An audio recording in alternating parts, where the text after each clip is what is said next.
اللہ وبرکاتہ۔ آج ہم ایک نہایت عمیق فکری اور تحقیقی موضوع پر گفتگو کرنے جا رہے ہیں۔ اس عنوان کا نام ہے عورت مسیحیت کی نظر میں۔ تاریخ کے مختلف ادوار میں خواتین کے سماجی، معاشی اور قانونی وجود کو لے کر کلیسا یعنی چرچ کے قدیم قوانین، روایات اور بائبل کے متن میں جو احکامات اور ضابطے موجود ہیں ان کو جاننا بے حد ضروری ہے۔ تو چنانچہ ہم آج 6 عقائد پر بات کریں گے۔ سب سے پہلے ہم گفتگو کرتے ہیں بلیفس ان دا اوریجنل سن، یعنی عقیدہ اصلی گناہ اور ابدی الزام کا تفصیلی پس منظر۔ کرسچین تھیولوجی یعنی مسیحی الہیات کی پوری فکری عمارت اس عقیدہ اصلی گناہ پر کھڑی ہوئی ہے۔ اس روایتی تصور کے مطابق انسان دنیا میں پیدائشی طور پر ہی گناہ کے بوجھ کے ساتھ آتا ہے اور انسان کو جنت سے نکالے جانے کا بنیادی اور اولین ذمہ دار حضرت حوا کو ٹھہرایا جاتا ہے۔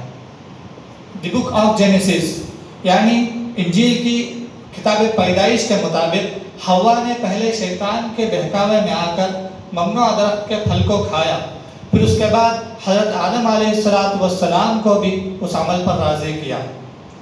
اس نظریے نے صدیوں تک عیسائی معاشرے پر گہرے اثرات چھوڑے، جہاں عورت کو گناہ کی شروعات کا سرچشمہ سمجھا گیا۔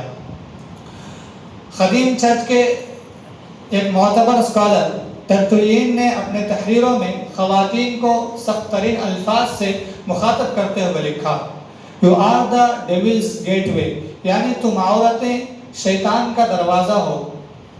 تم نے اس مرد کو آسانی سے گمراہ کر لیا جسے شیطان براہ راست گمراہ نہیں کر سکتا تھا، اور تمہاری ہی وجہ سے خدا کے بیٹے مسیح کو موت کا سامنا کرنا پڑا۔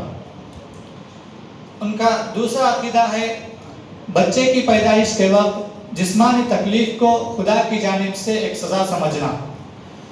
قدیم اور روایتی عیسائی عقائد کے مطابق بچے کی پیدائش کے وقت عورت کو ہونے والا درد اور تکلیف جسمانی اور قدرتی نہیں بلکہ خدا کی جانب سے اسے دی گئی ایک مستقل سزا سمجھا جاتا ہے۔ دی بک آف جینیسس یعنی انجیل کے کتاب پیدائش کے متن کے مطابق ممنوع پھل کے کھانے کے بعد خدا تعالیٰ نے سب کو سزائیں دی، تو خصوصاً عورت سے مخاطب ہو کر خدا نے فرمایا، میں تیرے درد ذہن یعنی زچگی کی تکلیف کو بہت زیادہ بڑھا دوں گا اور تو شدید تکلیف کے ساتھ بچے کو جنم دے گی۔ اس عقیدے کی وجہ سے نسل انسانی کو آگے بڑھانے والی عورت کی اس عظیم قربانی کو ہمیشہ ایک گناہ کی سزا کے طور پر دیکھا گیا۔ اس نظریے نے عیسائی معاشرے میں عورت کے مرتبے اور مقام کو منفی طور پر متاثر کیا۔ اور ان کا تیسرا عقیدہ ہے منسٹرویشن یعنی ایام ماہواری کے دوران نافذ ہونے والے سخت احکامات۔ بائبل کے احکامات کے مطابق ماہواری کے مخصوص ایام میں عورت کی ذات اور اس کے روزمرہ کے تعلقات سے متعلق نہایت سخت اور اچھوت جیسے اصول قائم کیے گئے تھے جو عورت کے لیے شدید سماجی تنزلی کا باعث تھے۔ دی بک آف لیویٹیکس یعنی بائبل کی کتاب اخبار کے قوانین کے روح سے ہمیں معلوم ہوتا ہے کہ ماہواری کے دوران عورت مسلسل 7 دن تک ناپاک تصور کی جائے گی۔ ان مخصوص ایام میں جو بھی شخص عورت کے جسم کو، اس کے بستر کو یا اس کے بیٹھنے اور استعمال کی کسی بھی چیز کو چھو لے گا تو شرعی طور پر وہ شخص بھی ناپاک سمجھا جائے گا، اور اس کو پاک ہونے کے لیے اپنے کپڑے دھونے پڑیں گے اور اس کو غسل کرنا پڑے گا۔ ان کا چوتھا عقیدہ یہ ہے کہ بیٹی کی پیدائش پر ناپاکی اور سماجی علیحدگی کا دگنا ہونا۔ بائبل کے طہارت اور سزائی قوانین میں ہے کہ بچوں کی پیدائش کے بعد ماں کی ناپاکی اور سماجی علیحدگی کی مدت میں لڑکے اور لڑکی کے درمیان بہت زیادہ فرق رکھا گیا، جسے علمی حلقوں میں تنقید کا نشانہ بنایا جاتا ہے۔ دی بک آف لیویٹیکس یعنی انجیل کی کتاب اخبار کا تفصیلی قانون یوں ہے، اگر کوئی عورت لڑکے کو جنم دے تو وہ 40 دن تک ناپاکی اور اپنے خون کو پاک کرنے کے عمل میں رہے گی. اس کے برخلاف اگر کوئی عورت لڑکی کو جنم دے، بیٹی کو جنم دے، تو اس کی ناپاکی اور سماج لائحگی کی یہ مدت بالکل دگنی، یعنی 40 دن کا 80 دن ہو جائے گا. 80 دن تک وہ ناپاک رہے گی.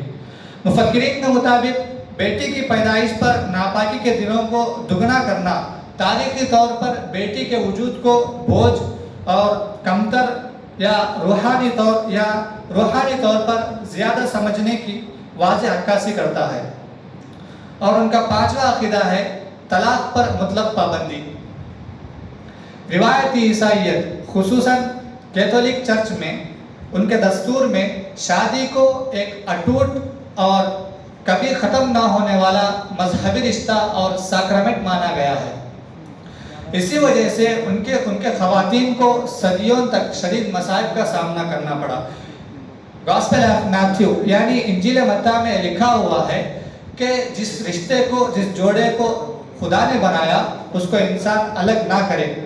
اسی قانون کے تحت اگر شوہر حد درجے کا ظالم ہو یا مار پیٹ کرتا ہو یا بدسلوکی کے تمام حدود پار کر جائے، تب بھی عورت کو خلا لے کر اس مصیبت سے باہر نکلنے کا کوئی حق حاصل نہیں ہوگا، بلکہ اس جبر کو اپنی تقدیر مان کر پوری زندگی گھٹ گھٹ کر جینا پڑے گا. ان کا 6واں عقیدہ اور آخری عقیدہ یہ ہے کہ طلاق کے بعد دوسری شادی کو اڈلٹری یعنی زنا کا نام دینا. اگر کوئی خاتون کسی مجبوری کے تحت یا سول قانون کے سہارے علیحدگی اختیار کر بھی لیتی تو چرچ اور مذہبی معاشرے کے سخت قوانین اس کی اگلی پوری زندگی کو مکمل طور پر مفلوج کر دیتے. انجیل مرقس کے مطابق بائبل میں واضح طور پر یہ درج ہے کہ اگر کوئی اپنی بیوی یا شوہر کو چھوڑ کر کسی دوسرے سے نکاح کرتا ہے تو وہ اڈلٹری یعنی زنا کا مرتکب ہوتا ہے. اس ضابطے کی روح سے طلاق یافتہ عورت اگر دوبارہ اپنا گھر بسانا اور معاشرتی تحفظ حاصل کرنے کی کوشش کرتی تو اسے معاشرتی اور مذہبی نظام کے نظر میں بدکردار اور زانیہ قرار دیا جاتا، جس کی وجہ سے اس کا جینا محال اور دردناک ہو جاتا تھا. یہ تھے ان کے عقائد. اسی پر میں اپنی بات ختم کرتا ہوں. آخر دعوانا الحمدللہ رب العالمین.